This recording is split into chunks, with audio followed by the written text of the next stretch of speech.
Viegas convida. Oferecimento Bareta Imóveis. Não importa o tamanho do seu sonho, nós ajudamos você a conquistá-lo. Hoje nós vamos conversar com o presidente eleito da ADUERN, Associação dos Docentes da Universidade Estadual do Rio Grande do Norte, professor, mestre em Estudos Urbanos pela Universidade Federal do Rio Grande do Norte, Neto Vale. Neto, prazer estar recebendo você e, em primeiro lugar, parabéns pela eleição. E desejo sorte, né, na gestão. Vocês têm muitas tarefas, né, pela frente, muitos obstáculos para vencer, faz parte, né? E desejo sucesso. Eu queria começar te perguntando como é que estão as questões hoje dos docentes da UERN, principalmente nessa questão agora que a gente viu dos professores substitutos em não estarem recebendo o 13º salário e o salário de férias. Bom, primeiro eu agradecer aqui o espaço, Tuca, para a gente ter esse diálogo sobre a nossa universidade. Olha, temos um conjunto de questões na universidade que a gente vai enfrentá-los quando assumir agora em setembro. E a questão do substituto nos preocupa muito, porque é uma interpretação. A gente esteve conversando com a atual direção do nosso sindicato, a UERN, eles colocaram que é a interpretação que a assessoria da universidade faz. Porque se a universidade colocasse no contrato o direito às férias, o 13º, pagar de acordo com a titulação, especialista, mestre, doutor, depende do contexto do tratado, então isso poderia ser feito tranquilamente. Isso é uma das críticas que o sindicato faz hoje à gestão, essa, que, em geral, faz a interpretação da lei, que é ruim para o funcionário, que é ruim para o docente, sem penalizando o docente, entendeu? É uma coisa que a gente acha que não é legal, porque você demonstra não valorizar, às vezes, um regresso da universidade, que passou pelo banco da universidade, graduado, mestre, doutor, e volta para a universidade como substituto para prestar um serviço e tem essa falta de valorização do seu trabalho, do seu reconhecimento do seu trabalho. Então, nós achamos que é uma questão ruim, que a gente precisa conversar, dialogar, para ver se encontra uma solução que valorize realmente os profissionais da educação, nos casos docentes. Neto, uma das questões que a gente vê, né, mais importantes, que mais preocupa, né, não só os docentes, mas também os funcionários, né, da UERN, é a questão da autonomia financeira, né, que é uma luta já antiga de vocês, né, da instituição, para conquistar essa autonomia, para poder gerir os recursos da forma mais adequada, né? Porque ninguém melhor do que vocês que estão dentro da universidade para saber qual é a melhor forma de gerir esses recursos. Como é que está isso? Como é que está essa questão de conseguir autonomia financeira? Olha, existe uma comissão formada por representante do nosso sindicato, da nossa categoria, da UERN, do Sinta-UERN, do governo do estado e da reitoria.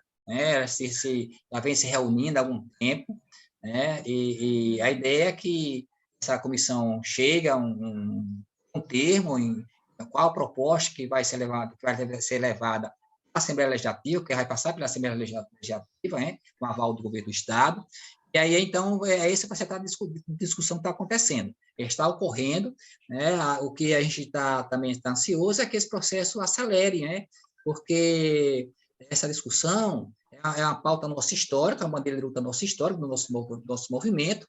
Eu considero que é o segundo grande movimento em importância da universidade. O primeiro foi a sua estadualização, e agora essa definição da autonomia de gestão financeira da nossa universidade. Como você colocou, é a universidade que assumiu o seu próprio destino, ter o seu recurso fixado em lei, em projeto de lei, essa coisa toda, e ela possa discutir internamente com o seu segmento, com a participação da sociedade externa, que ela tem através dos conselhos da participação da comunidade, planeje, faça o seu planejamento, então, e se pense na valorização do seu corpo docente, dos seus técnicos, política para o estudante, o conjunto de obras que na universidade ainda está por ser acabada, perspectiva de expansão ou não, isso tudo faz parte do planejamento da universidade a partir dos recursos que ela sabe que tem em mãos.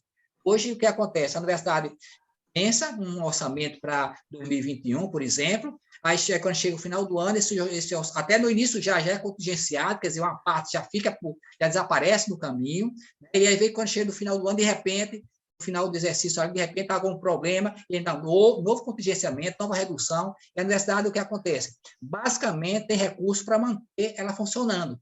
Né? Quer dizer, não tem incremento de recursos novos, investimentos novos, é muito complicado isso. Então, a gente fica sempre à mercê do bom humor do governo do Estado, seja hoje a governadora, seja anteriormente o governador, da Assembleia em aprovar e respeitar o orçamento que sai da universidade. Então, sempre teve isso. Eu lembro a gente participando do processo de discussão do orçamento da universidade, a gente fez o orçamento com as necessidades da universidade. A questão do custeio, que é a manutenção da universidade tal qual, né, do dia a dia dela, a questão do financiamento e a questão da rubrica pessoal. Esses são os componentes do orçamento. Né? E quando chega no governo do Estado, o primeiro corte, né, o primeiro contingenciamento, se impede 100%, não pode ser, tem que ser 70%. Então, quando chega na Assembleia, olha, não dá, porque tem outras demandas por recurso, então não dá, pode ser esse, tem que reduzir um pouco mais. Aí, no final, você volta para a universidade com um orçamento, basicamente para manter ela funcionando, viva. Né? Quer dizer, então, a proposta de orçamento de gestão da autonomia financeira, ela, se chegar a um bom termo, esses atores estão envolvidos nela, junto com a Assembleia, a gente pode ter um orçamento e uma autonomia que permita a universidade pensar o seu destino daqui para os próximos 10, 15, 20 anos. Tem indicadores que permitam essa dinâmica que é a universidade, o seu funcionamento, porque, independente de qualquer coisa, a universidade, o orçamento da universidade de 2021 não é o mesmo em 2022, com certeza é mais, porque tem uma série que a gente chama de crescimento vegetativo da folha de pagamento, a inflação, uma série de coisas que não é o mesmo orçamento de um ano para outro. Mas, além disso, tem que pensar no investimento novos, existe novas tecnologias, laboratório, para ensino, para pesquisa, para extensão. Então, são uma série de coisas que exige da dinâmica da universidade, e essa proposta tem que observar isso. Não pode ser um orçamento fixo, estático, porque se acontecer isso, ele consegue para 1, 2 anos, no terceiro ano a gente volta a pedir à Assembleia, aí fica complicado. Então, essa equipe está aí, com certeza, vai dar conta do recado, já tem alguma experiência de estudo aqui na Paraíba, na Universidade Estadual, tem uma experiência também de estudo com a Universidade Paulista, as estaduais, então, com certeza, essa comissão, né, e a gente vai daqui a pouco também se envolver, quando a gente vamos também passar esse processo, com certeza vai sair esperamos que saia uma boa proposta e a Assembleia consiga entender a importância dessa autonomia para a nossa universidade. Eu lembro que há pouco tempo, quando a governadora sancionou a lista tríplice, né, que a mais eleita, a Cecília, né, Cecília Marque, a nova reitora da UERN, e ela colocou entre uma dessas coisas a Fátima, que ia ter um engajamento maior justamente com relação à autonomia financeira, né, que ia ser uma bandeira de luta dela, a autonomia financeira da UERN. Como é que é a relação com a governadora? Olha, como a gente vai assumir ainda, né, pessoalmente a gente pertence ao mesmo campo político, né, o campo democrático popular. Agora, enquanto o diretor do sindicato, presidente do sindicato, tomado posse em setembro, nossa iniciativa, a gente tem conversado com a nossa diretoria, nossa ideia é conversar imediato com a reitoria, com o governo do Estado, né, para a gente tomar ciência disso aí e manifestar também a nossa preocupação para a gente agilizar esses processos. Né? A governadora, ela basicamente já está partindo para a sua reta final. O próximo ano é o último ano da governadora. Né? Então, e tem um limite aí, tem um problema. Junho, dado o calendário eleitoral, você não pode mais pensar em recurso, em proposta que impactem recursos no orçamento do Estado, porque o calendário não permite, até maio, no máximo, me parece junho. Então, esse calendário faz com que a gente busque essas conversas para agilizar esse processo de discussão. Não dá para o governo de Fátima, pelo perfil dele, sair sem branco. Uma derrota para Fátima. Né? A autonomia da universidade não sair do seu governo, que é a grande expectativa que tem da comunidade universitária, é no governo dela. Né? Porque os outros a gente já passou. E não quiseram fazer isso. Né? Esse é o momento, é essa coisa. E a gente tem uma grande aposta nisso aí. Então, a nossa relação tranquila, agora vamos ver como é que se dá, porque uma coisa é a nossa relação política. Claro. Outra coisa é eu, com a nossa diretoria, com a pauta debaixo do braço, olha, magnífica reitora, futura reitora Cecília, nós estamos aqui nessa pauta, olha, tudo bem, bom dia, boa tarde, boa noite, mas agora vamos trabalhar. Nós temos aqui algumas demandas, reprimida, e precisamos ver. Vamos conversar com o governo do Estado, olha, governo, amiga, agora na discussão da nossa categoria. Para a gente, a gente não negocia. Autonomia do nosso sindicato, autonomia da nossa categoria, em especial do nosso sindicato, frente à gestão da universidade, frente ao governo do Estado, a gente não negocia. Em primeiro lugar, os interesses da nossa universidade e os interesses da nossa categoria. Então, por isso, nós vamos lutar, por isso que a gente quer muito diálogo, para isso a gente constrói consensos. Né? Se for possível construir consenso, nós vamos construir. Nós queremos que esse é o caminho para a gente, que a gente vai trilhar esse caminho.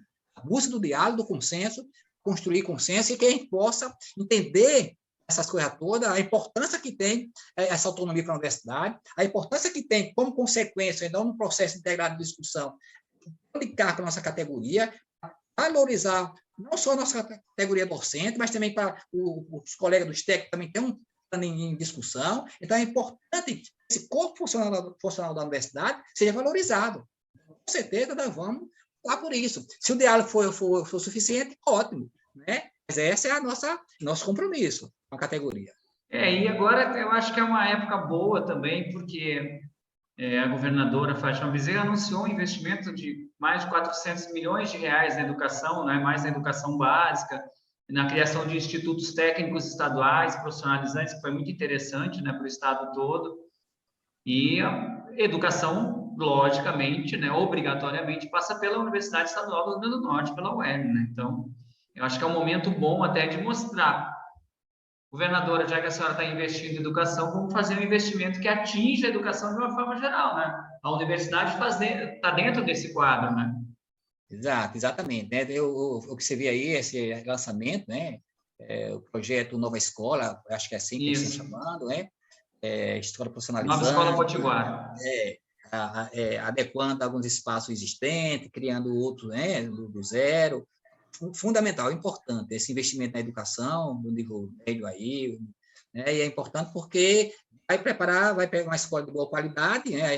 Uma boa estrutura, com certeza, chega na universidade, porque também estão pensando na perspectiva do mercado de trabalho, mas aquele que também pensem em aprofundar seus estudos para a universidade, com certeza nós vamos recepcionar, tanto nós estadual como as federais, vamos recepcionar um aluno diferenciado. Claro. Já vem com o ensino de boa qualidade, isso é muito importante, como hoje chega dos IF, chega da própria rede estadual, chega muita gente boa, né? E a UERN tem feito um trabalho amoroso nessa ampliação do acesso do aluno da escola pública na sua estrutura. É muito importante. Agora, daí, como você falou, é importante que invista no fundamental, no médio, mas também é importante que invista no ensino superior, né, na pesquisa na universidade, porque é também de lá que vai sair a resposta para os problemas da sociedade, através da pesquisa, né, uma parceria da universidade com as comunidades, através da extensão e o ensino de qualidade que ela tem primado nesse aspecto. Então, é importante também investimento no ensino superior, certo? Não tem como não casar essa coisa. Investe todo também.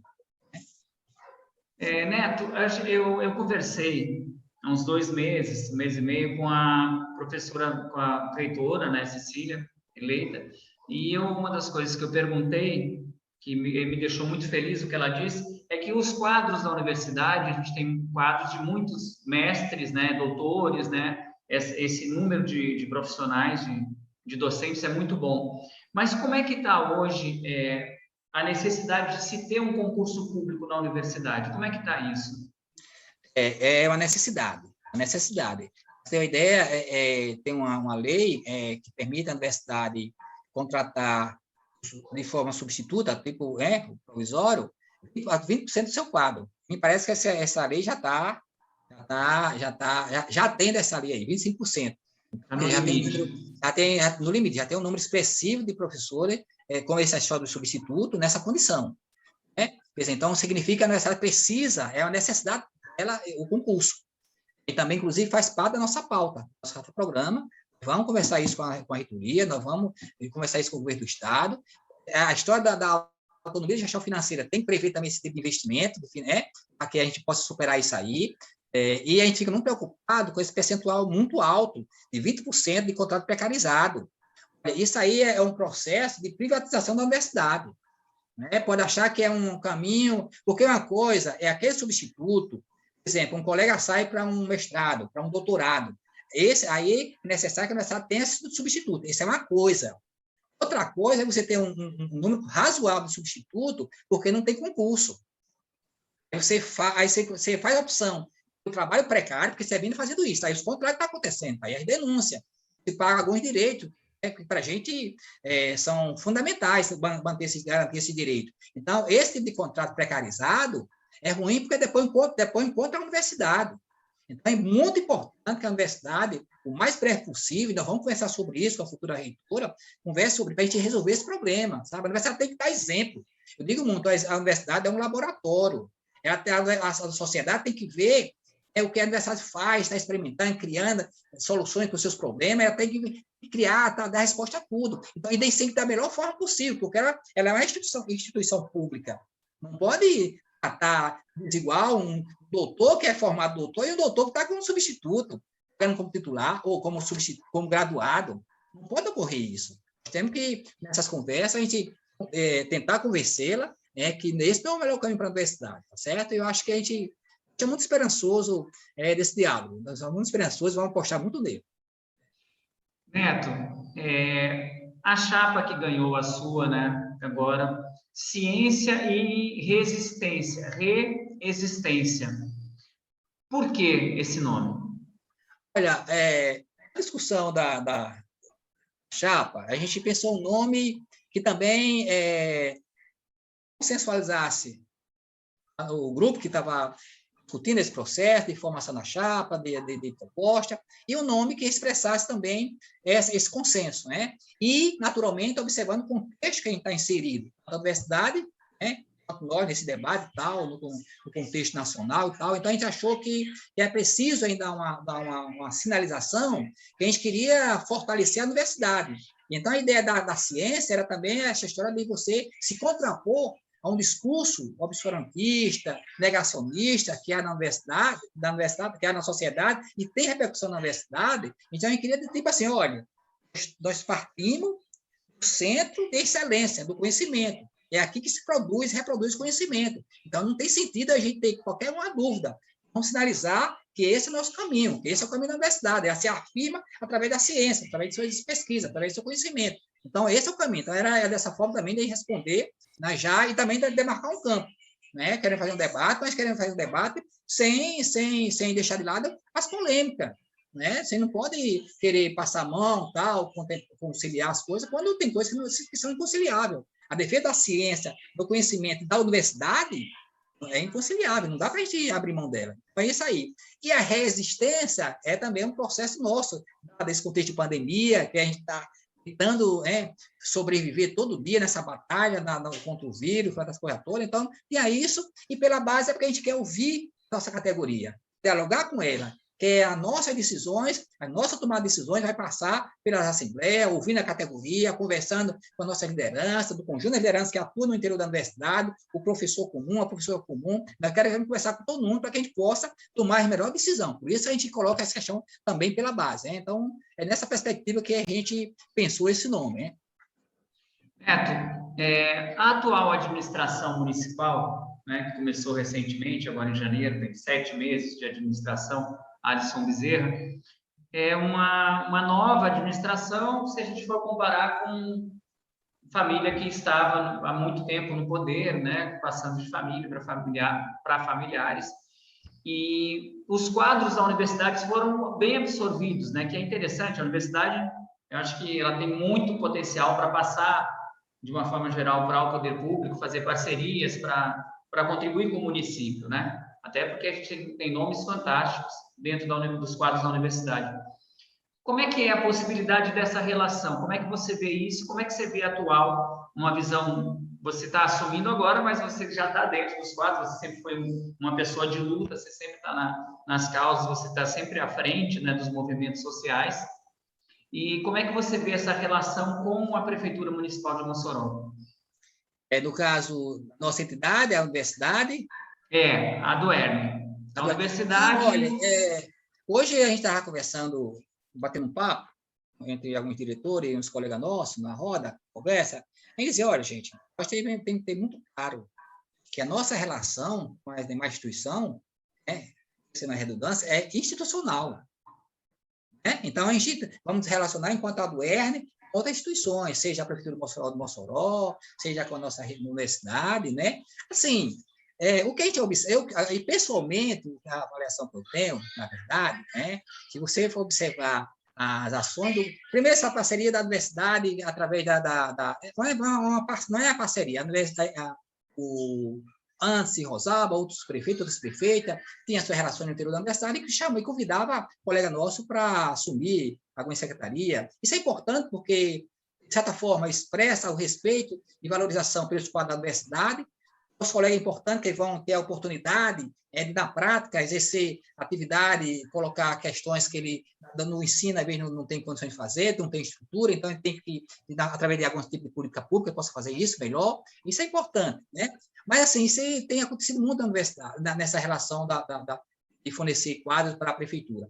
Eu observo, eu digo assim, a gestão foi substituída, já está exaurida com o tempo, estava cansada, sem criatividade, que foi a da prefeita Rosalba, e assume um jovem cheio de energia. Mas se for observar as ações do prefeito atual, as ações, por exemplo, do governo de Rosalba inicialmente, lá nos anos 80, não tem diferença. Se for analisar quando Rosalba começou na prefeitura, era uma energia, era obra, era calçamento para tudo que era canto. Qual o grande diferencial que tem hoje em obra estruturante na prefeitura de Mossoró? Não tem a grande obra estruturante. São feijão com arroz. A outra não estava mais fazendo, estava fazendo ruim, e ele, pela juventude e tal, a vontade de fazer, está fazendo a coisa aí. Mas é o feijão com arroz. Não tem nada extraordinário, excepcional. A gente está vendo, inclusive, a relação com o sindicato, já teve alguma dificuldade, tudo. Na própria pandemia, teve um início aí também meio assim, depois foi se ajustando. Agora mesmo está com um processo de vacinação concentrado em 2 locais, me parece. Você tem na cidade 40 ou mais UBS, que poderia estar descentralizado. Se eu moro no bairro lá, no lado norte da cidade, eu vou deslocar para o centro para a vacinação. Quer dizer, então, tem coisa que a gente precisa, sabe, trabalhar melhor e ver qual a melhor opção para a comunidade. A UBS já tem sua equipe lá preparada para vacinar e tem lá sua equipe tudo direitinho e tal, para vacinar lá, quem mora lá, pode precisar sair lá do Santa Dalmira, do Integração, do Resistência, para vir para o centro. Seja para o ginásio, seja para o César. Então, tem coisa que, sabe, nem tudo um flash vale a pena. Então, assim, mas eu acho que está início de gestão, né? Uma turma jovem aí, tem muita gente boa aí, então vamos ver aí, torcer para dar certo. Torcer para dar certo, porque é bom para o município. Né? Das pautas, uma das principais, né, que a gente já falou, é sobre a autonomia. O que você vê mais importante, né? O que seriam as prioridades além disso? Olha, a autonomia, ela tem como desdobramento o atendimento de outras pautas nossas, porque é a definição de recurso, já pensando nesse conjunto de demanda que tem a universidade, a questão dos planos, as 2 categorias, tanto docente quanto técnico, que estão desatualizadas, essa autonomia tem que dar resposta, né? Se pensar se ela for sair isso agora. O conjunto de obras que tem na universidade, que se iniciou-se, e até hoje tem obras que já está com bastante tempo, e precisa, porque está deteriorando, são recursos públicos indo para o ralo. Então, tem que dar resposta o mais rápido possível. Então, a expectativa com relação a essa autonomia vem também nesse sentido. Né? Às vezes, a gente viu agora no processo eleitoral discussão sobre criação de campos, retomada de criação de campos. Olha, passa pela discussão da expansão da universidade. A universidade vai pensar em expandir, né? Esse orçamento, essa autonomia, vai proporcionar as condições financeiras para isso, né? Porque não adianta a gente querer colocar, não podemos pensar, e às vezes há muita essa discussão, eu quero um campus na minha cidade, e uma universidade, uma estrutura como uma universidade, não é assim.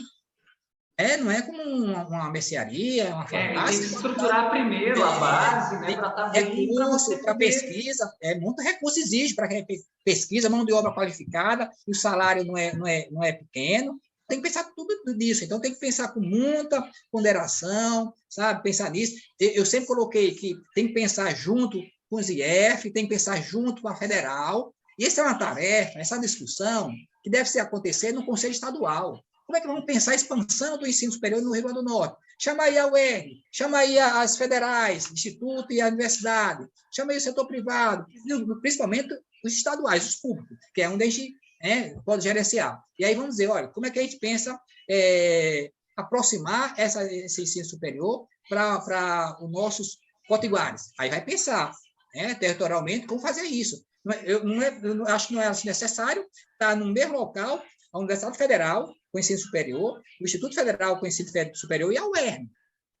Entendeu? Tem que ter racionalidade. Não, mas aqui tem uma tem um perfil, outra tem outra. Bom, aí não dá. Então, e quem tem mais recursos para fazer isso? É a estadual? É a federal. Outra coisa que também é importante, a gente coloca nas discussões que eu coloco, por exemplo, o governo federal tem que ajudar no financiamento das universidades estaduais. Tem uma linha de financiamento. O SUS tem. O SUS é o tripé federal, estadual e municipal. Cada um tem suas atribuições bem definidas e recursos. Então, o ensino, ele deve pensar nessa perspectiva, também no ensino superior. O financiamento federal, estadual, e depende da situação da universidade, porque a gente tem universidades municipais e municipal, entendeu? Então, é nessa perspectiva, para a gente solucionar um grave problema nosso, que é nosso déficit educacional. Né? Nós temos muitos jovens fora da escola, por falta de condições, né, de ir para a universidade, termina fazendo o quê? Precisando do trabalho, mercado de trabalho, para comer a sua família, ajudar seus pais, e a gente precisa repensar esse país também, né? Nessa coisa da educação, quando você falou da alocação das estaduais, né, dos IEFs, das universidades, dos institutos e das universidades, nos locais, vendo a necessidade, eu conversei com a secretária de Educação, o Beônia. O Beônia falou que uma das coisas, dos planos que eles tiveram, que eu achei muito interessante, é que ela disse, Tuca, tem bairros, por exemplo, que eu tenho uma escola municipal e uma escola estadual. Aí a municipal ensina da primeira à quarta série, vamos supor, e a estadual também. Então, não tem cabimento. Era para uma ter um base, a outra outro. A gente tem que combinar isso entre si, que é exatamente isso que você está falando, né? Pô, você tem que ter esse diálogo, porque não dá para crescer separado, não existe, né? Então, ter esse diálogo para fomentar uma coisa que cresce todo mundo junto. E aí você também, como a gente tem dificuldade de recurso financeiro, você tem que ser inteligente. Né? Você tem toda a estrutura. Então, quantas salas tem aquela? Tem 4, 5 trabalhos, dá para incorporar aqui, a gente, já é outra, não é a mesma quantidade de funcionários. Se tem 100 lá e 100 aqui, não são 200, talvez 150 funcionam tão bem. Porque é diferente.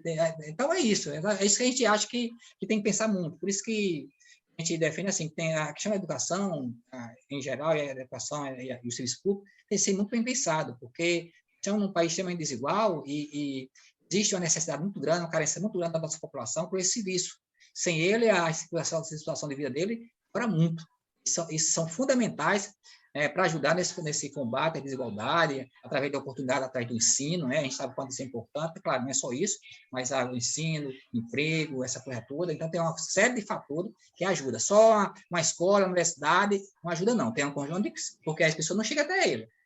Se eu não tenho condições de sobrevivência, eu vou preferir trabalhar na roça, numa fruticultura irrigada, no comércio, porque eu preciso sobreviver. Então, às vezes, o que acontece? Vou, então, à noite para a universidade, cansado, já sem mínimas condições de fazer assistir uma boa aula, né? Então, a educação era prioritária, mas tem que observar um outro olhar. Precisamos nos preparar, é uma tarefa muito grande para o nosso país, vai ter um potencial enorme. Né? Então, uma condição melhor de vida para as pessoas, né? A gente está precisando disso, a gente está precisando muito disso. Eu vi uma matéria que eu até compartilhei, eu até comentei isso numa entrevista que eu fiz ontem com Isolda, do menino da Universidade Federal do Recôncavo Baiano. Ele passou em medicina, ele era de uma comunidade quilombola, Mateus o nome dele. Foi o 4º vestibular que ele tentou, o 4º ingresso que ele tentou. E ele disse que ele só demorou mais, ele acredita, porque ele não tinha internet, não tinha nem luz direito em casa e ele tinha que trabalhar também. E mesmo assim, e aí uma coisa que ele falou que foi legal isso que você disse agora, que ele falou assim, eu não quero que me usem como exemplo de meritocracia. Quem quer consegue. Não, pô. Não. Você não dá a mesma condição, como é que você quer dizer que quem quer consegue? Quem quer consegue se você botar todo mundo junto com as mesmas condições, aí tudo bem. Aí tem aquele que quer e tem aquele... Mas, pô, um cara que não tem comida, não tem luz, não tem onde dormir, né? Morrendo de fome, vai fazer o quê? Eu passei muito tempo trabalhando na saúde. E foi logo no início do processo 88, Constituição, e a Constituição do SUS, né? O SUS já vinha ter uma experiência de saúde, que o SUS vai incorporar no próprio Brasil, mas depois de 88 que começa a implementar. Então, eu passei muitas essas discussões. E uma coisa que eu acho muito bacana no SUS é a questão do atendimento universal, né? E a questão da equidade. E aí, você falou aí da história de todo mundo igual, a equidade, o que é isso? Você tem que tratar desigual os desiguais. Porque se eu trato o que vem lá da periferia com o que está lá no condomínio público, no condomínio fechado ali, eu trato igual, a desigualdade permanece. Ele que está lá na periferia precisa de mais investimento, precisa de ter condições de trabalho, ter acesso à universidade ou à escola, talvez se não for mais próximo, o transporte. Os pais têm que ter um emprego para que ele não precise tirar ele da escola para ajudar ele no Skype. Então, eu não posso tratar igual. Eu tenho que tratar desigual, investir mais. Isso não significa abandonar o outro. Claro. Porque o outro exige menos recurso, e ele exige mais, dada a sua desigualdade. Então, essa questão do SUS é muito interessante. Por isso que quer dizer, o SUS atende todo mundo. Atende e garante atendimento das condições das pessoas em condições mais vulneráveis, porque aquele que está em condições melhores, ele mesmo tem um plano, né? Ele nem vai para o SUS e tal, mas o SUS, se ele precisar, ele vai para o SUS, não tem nenhum problema, o SUS atende. Então, é isso que a gente precisa também observar, né? Você monta aquela história, todo mundo na mesma altura e achar que está igual. Não está igual.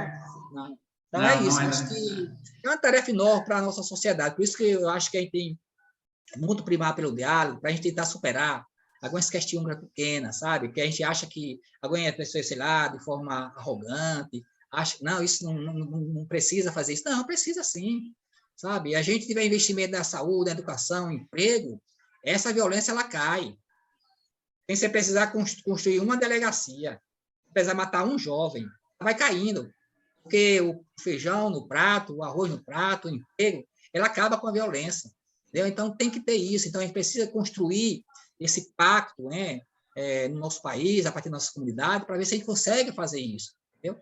Assim, por isso que a gente só diz assim, pô, você é um sonhador. Não, cara, é porque acho que é por aí, sabe? Eu estou aqui porque eu tive um apoio de um irmão meu, né, que eu gosto muito de colocar isso, eu devo muito a ele. Meu irmão é Luiz Barros, né? Eu vou falar sem me emocionar. Eu quero muito bem meu irmão, amo meu irmão, porque é isso. Ele assim, né, se você quer estudar em Mossoró, morar em Apodi. Eu sim quero, não quero nem saber como. Você vai morar na Casa Estudante. Só ouvi falar que Casa Estudante, eu achava bonito, porque vinha muito universitário da minha cidade, eu tenho como referência a universidade da minha cidade, da Natal, Mossoró, morar em Casa Estudante. Eu pensei, eu quero ser um universitário, chegar em Apodi universitário. E aí vim, morar na Casa dos Estudantes, sabe? As dificuldades muito parecidas, né? E aí a gente está aí, entendeu? Quer dizer, alguém me deu uma oportunidade, uma força. Só que isso tem que ser universalizado, né? Exatamente. Universalizado, garantir o acesso. Chegar na universidade, às vezes esse João chega na universidade, mas tem muitos que ficam no caminho. E às vezes chega na universidade e não consegue terminar o curso. Nós temos... a gente tem muito essas experiências nesse tempo que eu tenho docência na universidade. Eu vi aluno, professor, eu vou trancar a matrícula, não tenho condições. Eu tenho um problema de saúde, preciso de medicamento, moro numa cidade aqui perto e tenho que voltar, porque não dá para ficar aqui, não tenho onde ficar. Não, faça isso não. Procura a universidade, tem um setor que vai lá, aí vai dar certo. Professor, eu vou desistir, porque não está dando para conciliar. Não, cara, se você paga 5 disciplinas, paga 6 disciplinas, pague 3. Você tem um prazo, além, você tem 4 anos, depende da sua graduação, 4, 5, 6, 10, mas você tem um limite a mais, para uma reservazinha. Replaneje, sabe? Se não pode pagar 5 disciplinas, está pesado, pague 3, mas não faça isso não. Porque você, quando sai daqui, às vezes você encontra um empregozinho, uma merrecazinha, e pronto. Dedica aqui, você vai voltar. Então, se você sai daqui, mesmo que não é nas melhores condições, mas você já sai aqui com o seu diplomazinha. Quando você ainda tiver um empregozinho e quiser pensar melhorar, você pode pensar no mestrado e tal, em outras condições. E aí você recupera.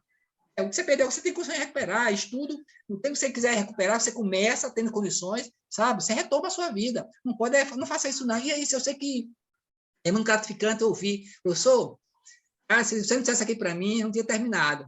Muito gratificante para a gente, sabe?